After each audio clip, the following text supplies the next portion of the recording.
When I first started playing Bellum, the reason I thoroughly enjoyed this game was because of how quickly it could go from this over there.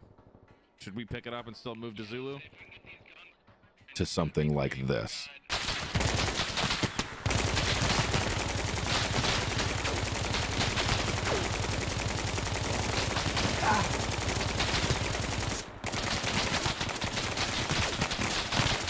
In only a few seconds, the intensity of Bellum changes dramatically. Hey, so I'm hurt. And it's always made me want to keep playing this game.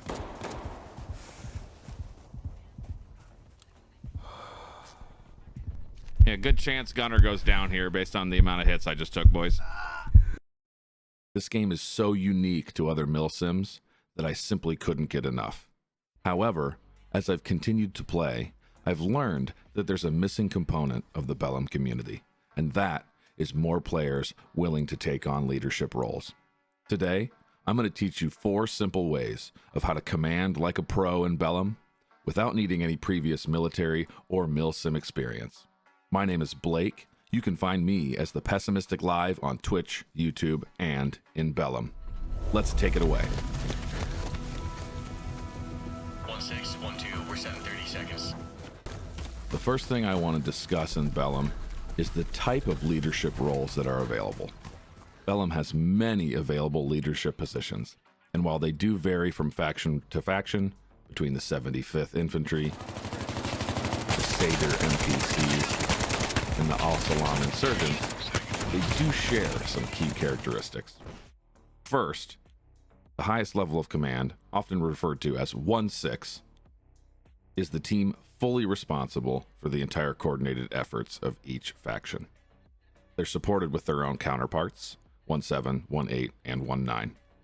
1-6 will most frequently have communication between his own party members and squad leaders on the map. Typically, the 1-6 position is not combat active and is commanding down the chain of command. Between each faction, we have our squad leaders or cell leaders. Squad leaders or cell leaders are moderately responsible for firefights and command, both up the chain and down the chain. This means communicating upwards to 1-6 and downwards to their fire teams and other team members. Then you have our fire team leaders, who are highly responsible for firefights and highly responsible for reporting information up and down the chain of command and to their immediate fire team. This hierarchy in Bellum makes communication an essential part of how the game is played. If you can help your team members understand their responsibilities of command, you can be a more effective commander as well. And one of the best ways to gauge your team's understanding of their command position is starting up in the early game and asking during deployment and setup. I like to jump in and do it something like this. All right, we got a full squad. Look at it. You guys have the unfortunate pleasure of being under my command today. I hope you guys are prepared for a terrible time. We're 1-1, which means somebody in lead command is definitely going to make us do something we don't want to do, but we're going to listen and enjoy it, aren't we, boys? All right, cool. So first question, I love your voice. who's new to the game and doesn't know what we're doing? You love it. No, silence is compliance, so you all f***ed up now. You all know exactly what we're doing. Going in, finding caches. I'll be relaying information as fast as possible. I want to have our Alpha team typically going to be leading the way a little bit, and our Bravo team hanging around in the back. We'll spread out a little bit while we're traveling so nobody gets shot and killed off the rip. We'll always have a little bit of distance between us. If I say to do something and you guys think it's stupid, tell me. We'll change plans. That's what's so much fun. But I need my senior grenadier and my senior fire team leader to keep me posted, all right? I'm going to be hanging around with one of you guys the whole time to try and make sure we can respawn on things if we need to. Any questions as we move along? What's your favorite color? Yes, your mic is working. My favorite color is maroon, like the blood we will be spilling today. But of course, you can do that any way you choose. Sometimes, just a simple, hey guys, how familiar is everybody with the game, can take you an extremely long way. Make sure you gauge your team's understanding of their roles, help them understand how they should communicate, and move forward from there. Number 2, when playing Bellum, leading like a pro involves clear communication. When communicating with your team or with your superior command, the best way to divulge information is through who, what, where style communication. This format allows your team to understand who is communicating and who is being communicated to, what is being communicated, and where the activity is that's being communicated. Along with that, we also have our when portion, which is often a great add-on if action needs to be taken. As Bellum has constant communication throughout different team members and in different ears, it can sometimes be difficult to manage who is speaking and what is happening. Let's assume that 1-4 has received contact or spotted contact. In this case, if they're reporting up the chain, 1-4 would say, 1-6, this is 1-4, contact, due north 150 meters. This is an easy way and a concise way to report valuable information to command.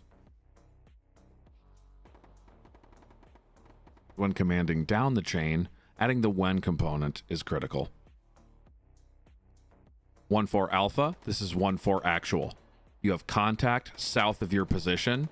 Be advised, please move to intercept now. Medic just got dropped right over there. There are a million variations to how you can communicate and what you can be communicating with your team. But if you follow the who, what, where, and sometimes when communication style, your information will come across clear and concise. No way he's still there. Wow, this is embarrassing. Got that ass. Let's go! The third component to leading like a pro in Bellum is expanding your vocabulary. You can still take leadership roles without knowing this information, but taking a few seconds to incorporate these terms will increase your efficiency and prevent misunderstandings when communicating with your team. Simple terms, like knowing how to indicate that you understand a command versus relaying that a command cannot be followed, will greatly improve your outcomes. If you want less of these screens in your games, 64% manpower? Yeah, we took too fucking long. Yeah, we took too long. then take a minute, pause on this screen, and incorporate a few of these terms into your gameplay. Not only will this help, but you also get the chance to sound like a hardcore milsim player. The fourth and final component to leading like a pro in Bellum is don't micromanage. Trying to control everything means actually controlling nothing. When not under direct fire, your responsibility is communication, then combat. Be prepared to relay information for the benefit of the team. This means letting your fire team leads and/or squad leads do their job. Don't focus on their mistakes or stay on top of them, but be prepared for the next move to win the fight. Empower your teams to communicate as much information as possible and make decisions based on what you have. Sometimes the best decision is a retreat rather than an advance. But if you're neck deep in every nuance of your team, you'll never hear that command from 1-6 suggesting a disengage. Be aware that stepping out of the battle is sometimes the best decision. And that way you can let your next in command make decisions while you relay information. Now, to briefly recap the 4 components to command like a pro in Bellum. First, understand your role and help others understand theirs. 2, communicate quickly and effectively using the who, what, where method. 3, advance your vocabulary with communication that means something to everyone. And 4, possibly the most important part, set a positive tone early and help your team succeed by not micromanaging. Good stuff. I hope you all enjoyed the video, and if you wouldn't mind dropping a quick follow and swinging by the stream, we'd greatly appreciate it. Hope to see you all there soon. Have a wonderful day.